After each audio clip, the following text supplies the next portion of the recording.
તમારા સાથે કદી એવું થાય છે કે સવારે ઉઠવામાં લેટ થઈ ગયું છે, ઓફિસ જવાનો ટાઈમ થઈ ગયો છે, જમવાનું તો જેમ તેમ આપણે બનાવી દીધું, પણ હવે લાગી છે ભૂખ અને નાસ્તામાં શું બનાવીએ? ઘણી વખત થતું હશે ને એવું? તો આ રેસીપી ખાસ તમારા માટે જ છે. એકદમ ઇઝી રેસીપી સાથે હું આવી ગઈ છું. તો સૌથી પહેલાં તો મેં 1 ગ્લાસ પાણી એડ કર્યું કડાઈમાં, એને ગરમ કરવાનું છે. એના અંદર આપણે મીઠું અને ચીલી ફ્લેક્સને એડ કરવાનું છે. આ 1 કટોરી મેં લીધી છે સૂજી. આ એકદમ ઝીણી સૂજી છે. જે તમારી પાસે અવેલેબલ છે ને એ સૂજીને તમારે આ જ પાણીમાં એડ કરી દેવાની છે, બિલકુલ આવી રીતે. અને હવે આ જે પાણી છે બોઇલ થશે અને એની સાથે સાથે સૂજીને આપણે પ્રોપર કૂક કરવાની છે. જો તમે ચાહો તો સૂજીને પહેલાં તમે ડ્રાય રોસ્ટ કે પછી ઘી નાખીને પણ એને રોસ્ટ કરી શકો છો. પણ જો તમારે ટાઈમ બચાવવો હોય અને કંઈક હેલ્ધી અને કંઈક ટેસ્ટી ખાવું હોય ને, તો આ રેસીપી એક વખત ટ્રાય કરવાનું ના ભૂલતા. જ્યાં સુધી બધું પાણી એકદમ પ્રોપર ડ્રાય ન થઈ જાય અને આ જે સૂજી છે ને એકદમ પ્રોપર લાઈક આપણે જે લોટ બાંધીએ છીએ ને રોટલી માટે, એના ફોર્મમાં ન આવી જાય ત્યાં સુધી આપણે આને ચલાવતા રહેવાનું છે, બિલકુલ આવી જ રીતે. તમે જો એકદમ સોફ્ટ રેસીપી બનાવવા માંગો છો મારી જેમ, તો તમારે એકદમ ડોની જેમ એને બનાવવાની જરૂર નથી. નોર્મલી પાણી બધું બળી જશે અને પ્રોપર બસ આપણે એ વસ્તુનું ધ્યાન રાખવાનું કે આ જે સૂજી છે ને એ કઢાઈને છોડી દેશે, એટલે બિલકુલ આવી રીતે. દેખે જોઈ શકો છો ને, બિલકુલ બસ આવી રીતે એકદમ પરફેક્ટલી જે આ સૂજી છે ને આ કૂક થઈ જશે.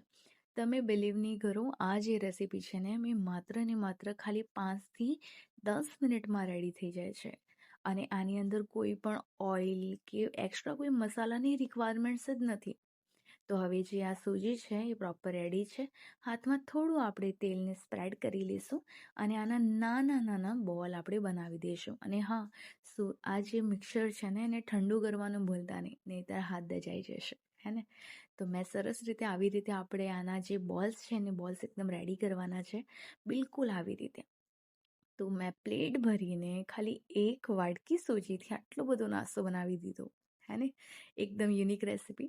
હવે સાઈડમાં આપણે એક સ્ટીમર લઈ લઈશું. એને સરસ રીતે પાણીને ગરમ કરીને આ જે બોલ્સ બનાવે છે એ આપણે સ્ટીમ કરી દઈશું. ખબર છે કેટલા મિનિટ? ગેસ કરો.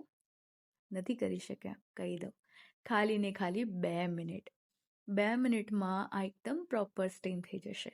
5થી 10 મિનિટ સુધી તમારે સ્ટીમ કરવાની રિક્વાયરમેન્ટ જ નથી.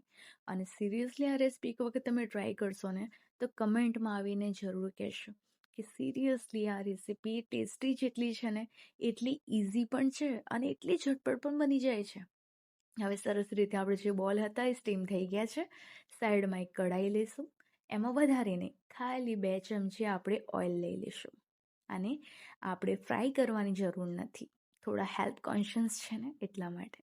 તો હવે તેલ ગરમ થઈ ગયું છે. હવે રાઈ એડ કરશું. રાઈ સરસ રીતે તતડી જશે એના પછી આપણે એડ કરી દઈશું આની અંદર વ્હાઈટ તલ. વ્હાઈટ તલથી લુક જેટલું સરસ આવશે એટલા જ હેલ્ધી છે. અને હવે તો પાછો છે શિયાળો, એટલે કે એકદમ ઠંડી ઋતુમાં થોડો ગરમ વસ્તુ ખાવી જોઈએ ને, તો એ બાને તલ પણ આપણા પેટમાં જશે તો એનું પણ પ્રોટીન, વિટામિન, ન્યુટ્રિશન્સ આપણે પ્રોપર મળી રહેશે. અને બાળકોના પેટમાં પણ જતા રહેશે. આમ તો એ ખાવાથી રહે. તો આ એક વખત ટ્રાય કરવાનું ના ભૂલતા, હે ને? તો સરસ રીતે તલ પણ હવે તતડી ગયા છે.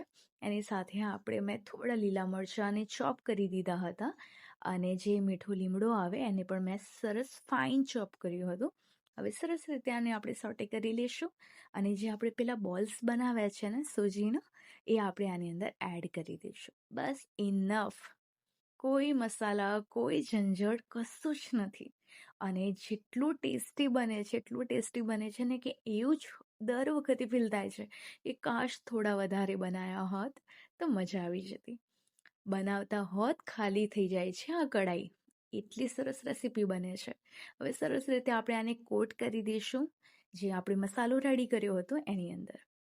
હવે ઉપરથી થોડું જો તમે ચાહો તો તમે સોલ્ટ એડ કરી શકો છો, જો રિક્વાયરમેન્ટ હોય તો. અધરવાઇઝ તમે સ્કીપ કરી શકો છો. મેં થોડું જ સોલ્ટ એડ કર્યું હતું આ મિક્સરમાં, એટલા માટે હું થોડું એડ કરવાની છું. હે ને? તો વિડીયો પસંદ આવ્યો હોય તો લાઈક શેર કમેન્ટ કરવાનું ના ભૂલતા, અને જો આ ચેનલ ઉપર તમે નવા છો તો પ્લીઝ ચેનલને સબસ્ક્રાઈબ કરજો. તો હવે ત્યાં સુધી આ જે બોલ્સ છે એકદમ રેડી થઈ ગયા ને એકદમ સ્પંજી બન્યા છે ને એકદમ સરસ. આની સાથે કોઈ ચટણી નહીં હોય ને તો પણ ચાલશે. અને હવે તમે કહેશો કે શું એડ કર્યું, તો આ છે મીઠું, અને થોડો મેં એડ કર્યું છે લીંબુનો રસ, જેના કારણે થોડી ખટાશ આવશે અને ખાવાની મજા આવશે. ડબ્બો ભરીને રેડી થઈ ગયો, 3 થી 4 લોકો તો આરામથી ખાઈ લેશે, હે ને? તો કેવી લાગી રેસીપી કમેન્ટ કરવાનું ના ભૂલતા. ત્યાં સુધી ખાઓ પીઓ ખુશ રહો. અને આ રેસીપી જેટલી યુનિક છે ને એટલા તમે બધા મારા માટે ખૂબ યુનિક છો. Thank you so much for your support.